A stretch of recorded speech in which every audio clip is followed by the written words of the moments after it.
Not over, then through.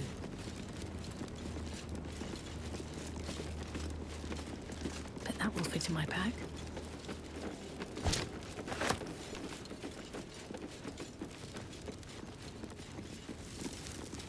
I need a quick word. Who there, wanderer? Stay thy course a moment to indulge an old man. Elminster? The very same, Gale.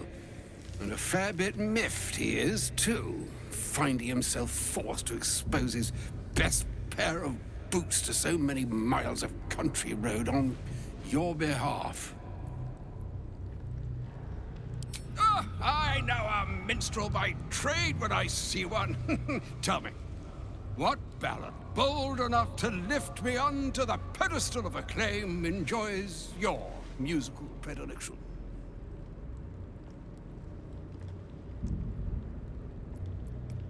Ha! Old but hearty, and rife with witty flourishes. Not unlike myself. I confess it to be among my favored few as well. Yes. Be that as it may, you said you came all this way on my behalf, did you not? For what purpose? I was bid to spare neither time nor my own self to find you. She sent me, Gale. You know of whom I speak. But why? Out with it, Elminster. Please. Young man, has your sojourn away from Bortity washed away your decorum as well as your patience? Nigh a 10-day I've gone without honest fare, worthy of the name, drank naught but what the sky entitled my thirst.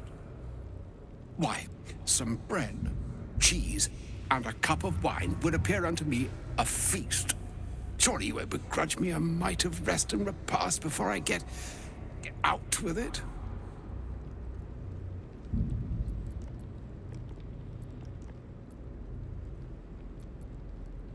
Oh, for the love of... Well, this way then? To your camp? Oh, don't dawdle now, lad. You're the one who's in such a frightful hurry. Oh, nigh on 13 centuries old and he still thinks with his stomach. We'd best follow and see if he's more disposed to speak plainly once it's stopped its grumbling.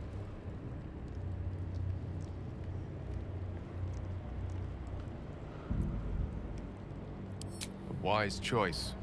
Better to indulge your curiosity than Elminster's appetite.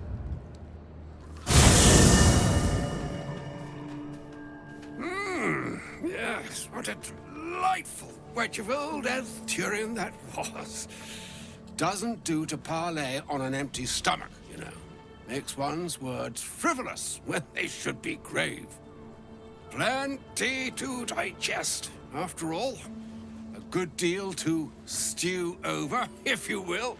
Words ladled with import should be savored so as to better absorb their meaning. Wouldn't you agree?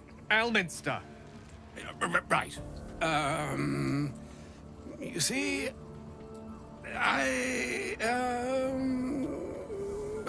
well, that is to say, Gale, my boy, I've come to address a most pressing matter.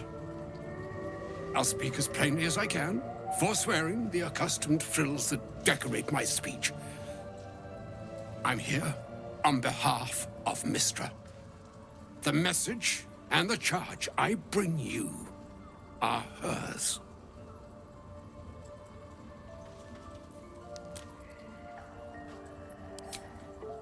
Thank you for that most considerate reminder.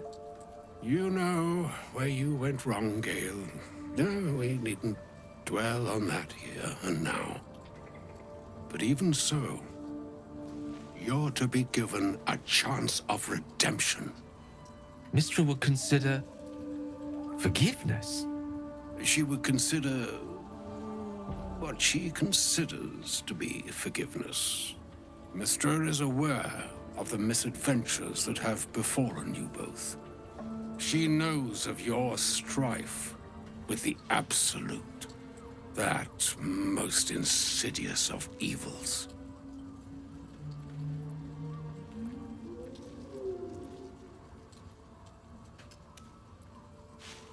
They choose the instruments of their will with great precision. Sometimes the single drops we think we are do not realize what waves we are building up to be. Do not discount yourself, and by the same token, do not discount your enemy. You must know that the Absolute is more dangerous than you can possibly conceive. It threatens all who live, even those who are undying. It threatens the gods, the weave, the very fabric of the universe itself. That is why I have come here to charge you, Gale, with its destruction. It is Mystra's belief that only you can.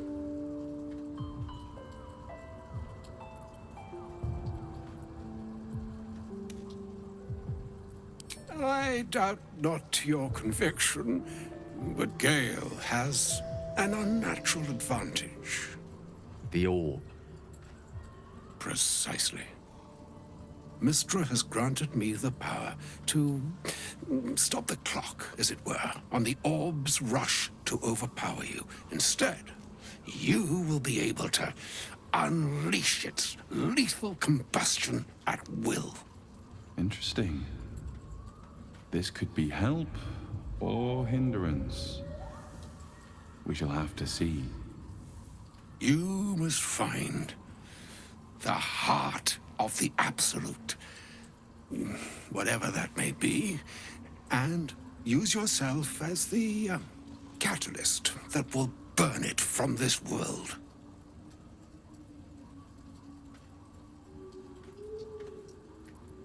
He is not.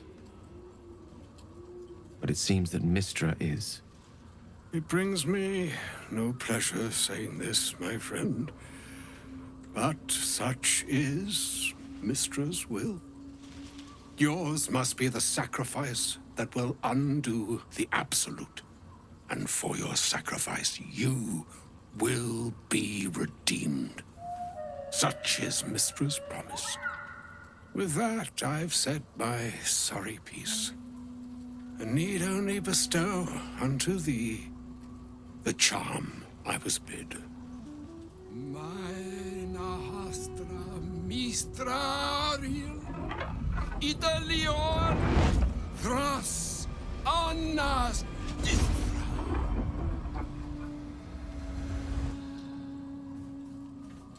It is done. Both charge and charm have been committed into your care. To you, I commit into care Gale himself. I count on you to shepherd him well on this strangest of journeys.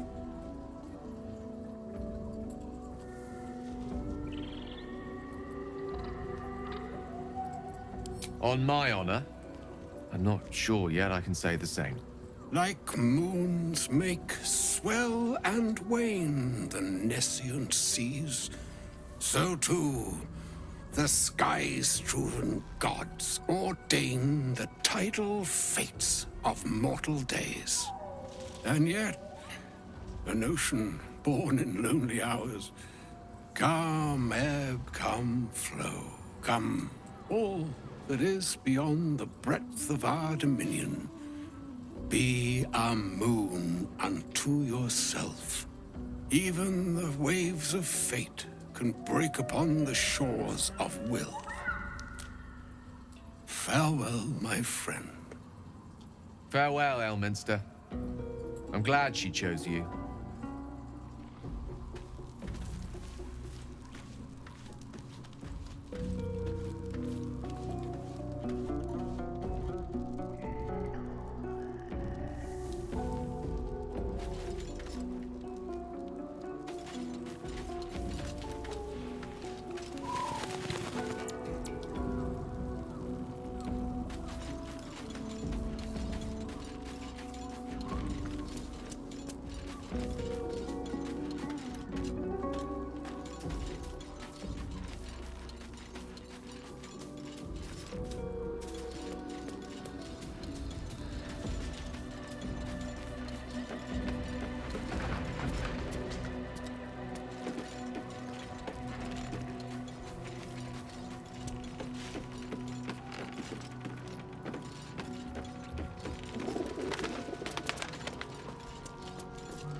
audience with Elminster is never less than memorable. I'd have hoped to introduce you to him in less dire circumstances. But those are hard to come by these days.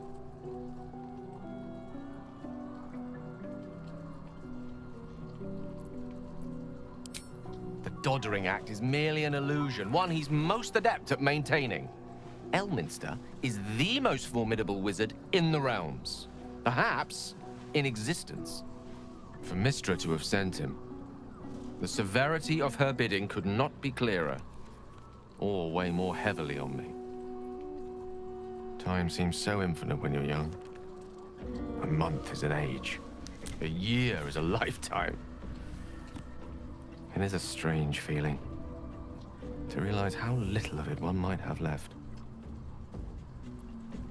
Of course, we offer the clearest solution to our problem. All I have to do is find the right place and time, close my eyes, and let go. Then the slate will be clean. Wrongs will be righted, the absolute will be gone, and I along with it.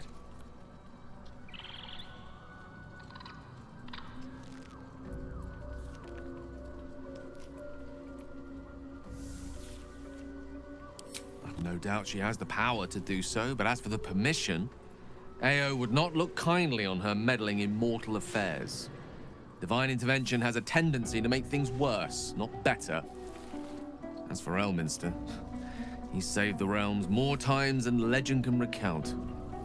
But to take on a god is no easy feat, even for him. My orb is the best chance we have, and only I can wield it. Possibly the most spectacular one ever conceived. But essentially, yes, I'm living on borrowed time, in more ways than one.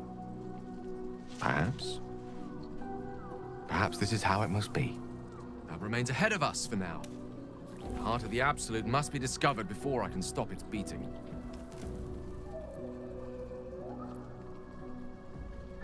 Let's save such certainty for the moment such a decision is upon us. You may feel differently once we know what we're truly up against.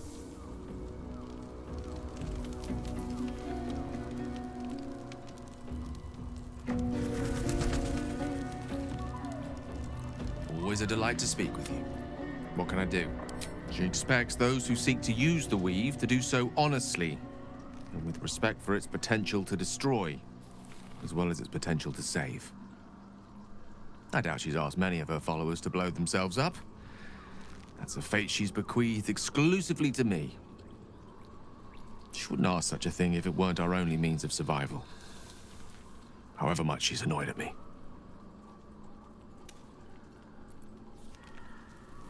Oh, you know me, ever the optimist. I'm trying to focus on the positives. Truth is, I was living on borrowed time already. Consuming those items would only have kept the orb sated for so long. If anything, I feel more at peace than I have in months. At least now I know my death will have purpose. It won't be a distant bang in the footnotes of history.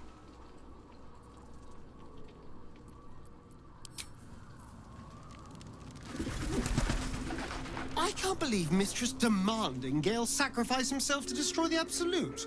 It's just a waste of a perfectly good cult that we could be controlling. And a waste of a perfectly good Gale, I suppose.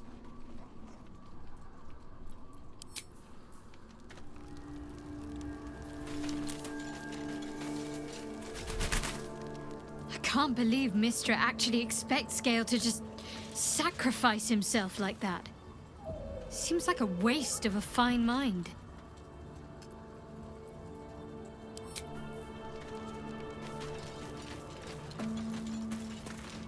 A shame my first brush with the famed Elminster couldn't be a tad more optimistic. Listen, I might invoke the Triad from time to time, appeal to Helm, but I'm no man of faith.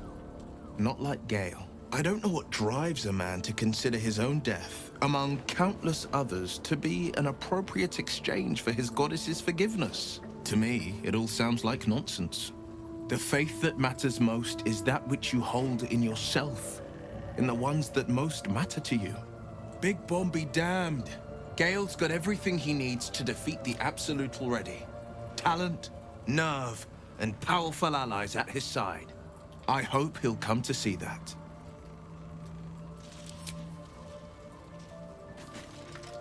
Oh, was that Gale's granddad?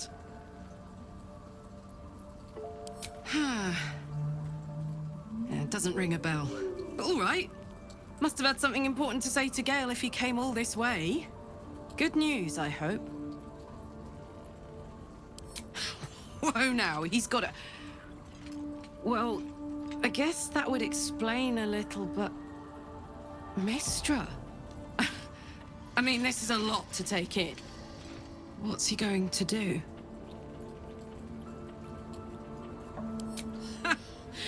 Fuck me. There's devotion and then there's stupidity. If the god of magic can't handle this without sacrificing Gale, she's no god at all. Poor Gale. He must be in bits after hearing that. I'll distract him. Tell him I haven't read a book since secondary school. Watch his face melt off.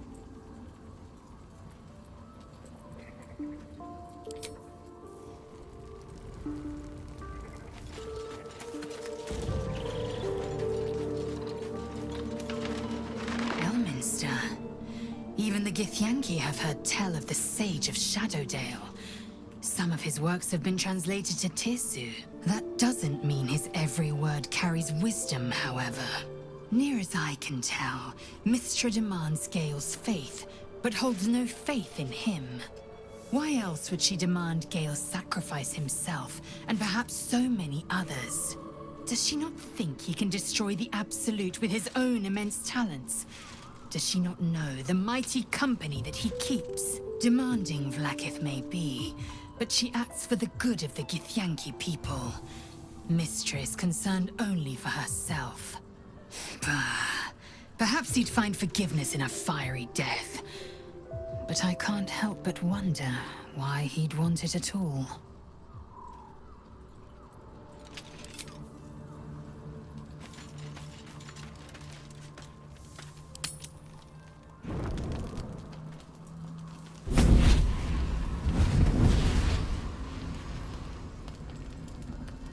Playtime's over, pet. Oh, I love this time of year. The dickheads start popping up wherever you look. What do you want, Mizora?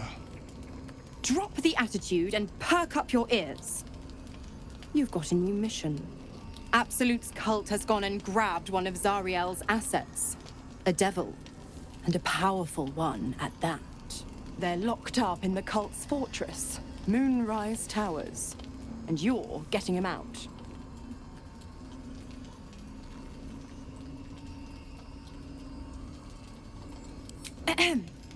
Clause Z, Section 13.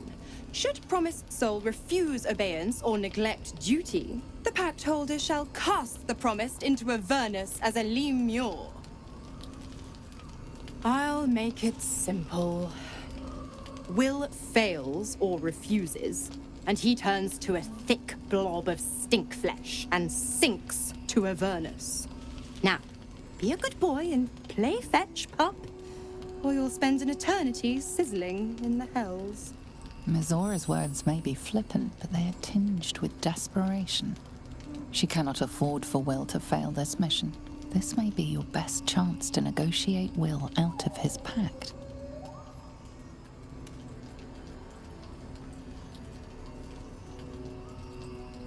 Oh, and what condition is that? Your mind links with Will's, drawn in by his increasing panic. What are you doing?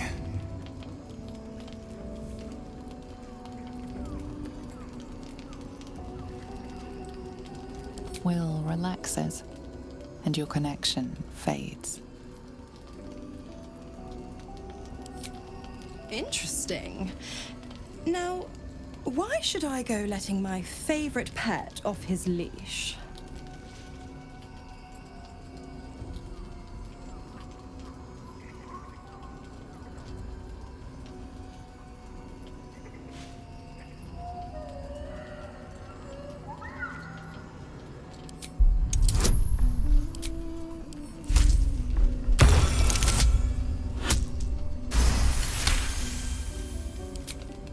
incredible. You actually think you hold the winning hand? Fine. I'll play your game. But I amend the pact once the mission's done, not before. Clause F, Section 9. Soulbinder shall bestow reward or favor only upon soul bearer's fulfillment of related obligation. Now, to Moonrise, pet. And do mind the shadows. They've been especially hungry.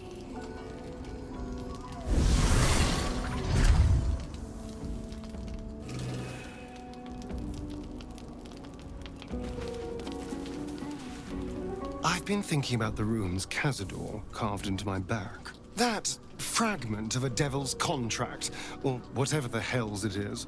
I'm afraid that through those ruins, somehow, Cazador might still be able to dominate me.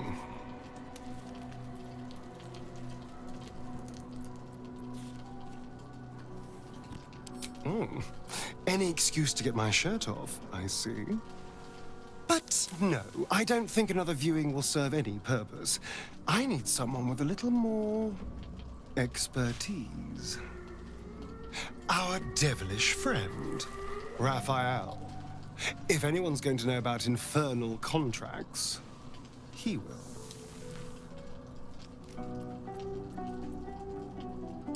Well, we won't know until we ask now, will we? Unfortunately, he comes and goes in his own schedule, so we'll just have to look out for any sulfurous odors or the sound of questionable poetry. Meanwhile, I think I'll spend some time studying the art of infernal negotiations. It's always a pleasure to see you sauntering over. It's not a plan yet. More a feeling. Just an itch at the back of my mind. But I know I'm missing something. Whatever Cazador did to me, it was more than his usual sadism. It had purpose. Once I know what that purpose was, maybe a plan will present itself. But for now, I just need to scratch this itch.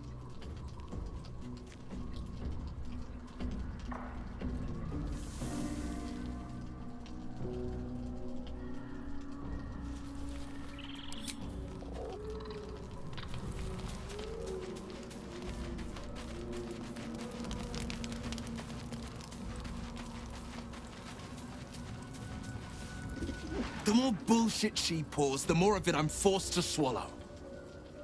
Mazora set me on fiends inside and outside the Hells. She's never ordered a rescue. Gods. She makes a mockery of everything the Blade stands for. Such an asshole.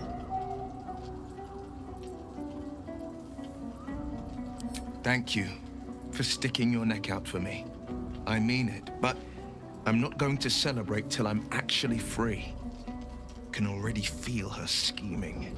She won't let me go without a fuss. Trust me on this. Not a one. All that matters is that we free it. Fail, and I'm made a mindless blob clawing at demons on the front lines of the Blood War.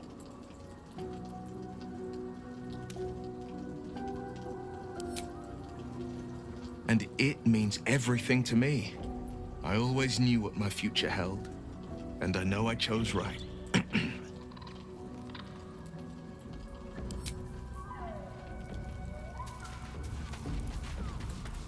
God damn it! Why did it have to be Mazora? Why did it have to be Zariel? We're supposed to risk our necks to get one of her assets? What if it's a runaway like me? Or something far worse?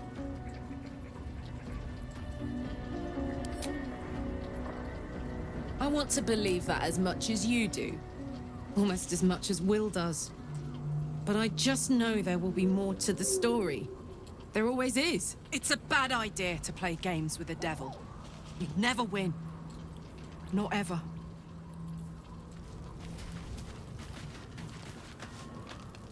You know, I've been catching myself smiling more lately. I think that's your fault.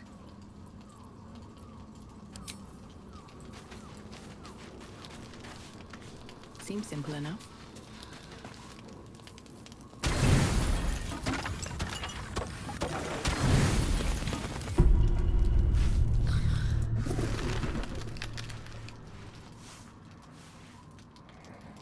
The voice of the Absolute is strong here.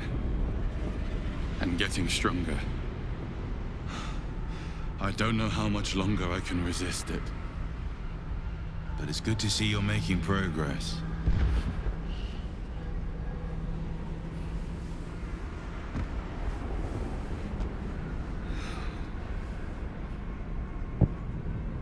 You took an unexpected route here. You did a brave thing. Saving those people in the grove.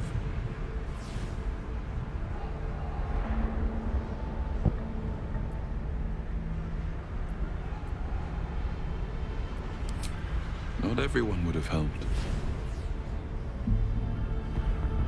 The hurt runs deeper than he's willing to show you.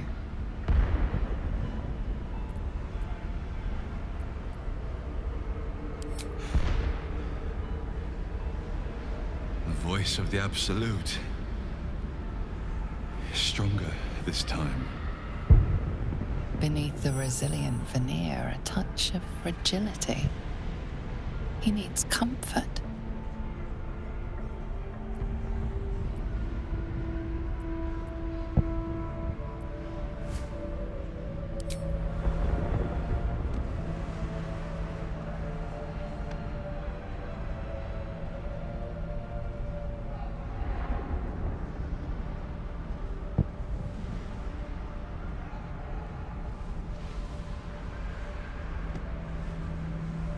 It's been a very long time since someone did that. For me.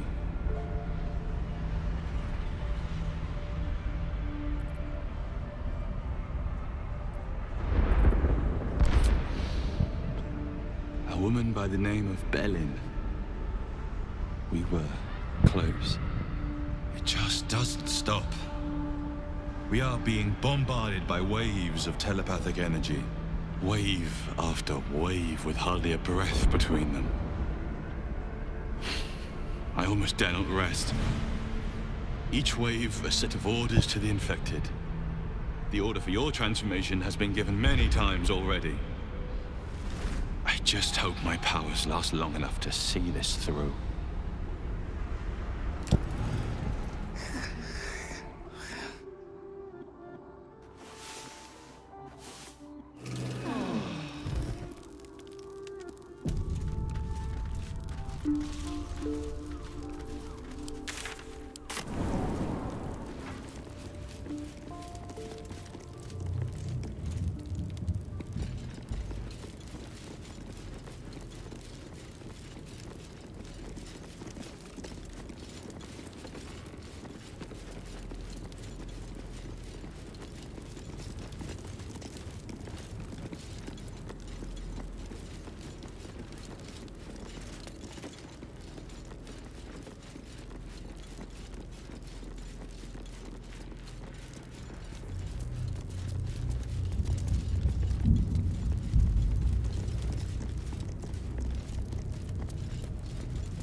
The shadow curse. I tried to picture it in my head, but this is a lot. Better be careful around here. This is no ordinary darkness. It feels powerful and familiar. These lands have been blessed by Lady Shah. You must learn more about her presence here. Shrouded in no ordinary shadows. What evil lurks within such darkness? It's the only way to Moonrise Towers. We have to push through. My energy's draining. The darkness is taking its toll. I can barely think we need to escape these shadows while we still have the strength.